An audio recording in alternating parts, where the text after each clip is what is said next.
कल्याणकारी योजना आणि फ्रीबीज यांच्यामध्ये नेमका फरक काय आहे? भांडवली अर्थव्यवस्थेमध्ये सरकारने बाजारामध्ये हस्तक्षेप करणं अपेक्षित नाही, तर लेसे फेअर अशी कन्सेप्ट आहे. पण गरीब आणि वंचित यांच्यासाठी मात्र सरकारने हस्तक्षेप करावा अशी एक कन्सेप्ट जेरोमी बेंथम याने मांडली आणि त्यातनं ही कल्पना आली कल्याणकारी राज्य. 1500 रुपयाचा उल्लेख केला, म्हणजेच लाडकी बहीण योजना जी महाराष्ट्रामध्ये अत्यंत सक्सेसफुल झालेली आहे, ज्यामुळे निवडणुकांवर देखील परिणाम झालेला आहे. एक्झॅक्टली. तर या फ्रीबीजमुळे खरंच निवडणुकांच्या निकालावर परिणाम होतो का आणि त्याची उदाहरणं काय आहेत? मुळात भारतामध्ये राजकारण प्रामुख्याने आप या पक्षाने सुरू केलं, तर दिल्लीमध्ये हे काढलं आणि त्याचा त्यांना खूप चांगले फेम मिळाले. लागोपाठ 3 निवडणुका त्यांनी जिंकल्यात, तेही बीजेपी सारख्या बलाढ्य पक्षासमोर असताना थेट दिल्लीमध्ये.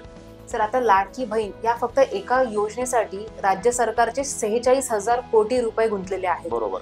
पण आपण जर आरोग्य खात्याचं बजेट पाहिलं तर ते कदाचित 10,000 कोटींच्या आसपास आहे. बरोबर. मग आरोग्य महत्वाचं आहे का लाडकी बहीण महत्वाची आहे याचा विचार कुठेतरी सरकारी पातळीवर होणं अपेक्षित आहे.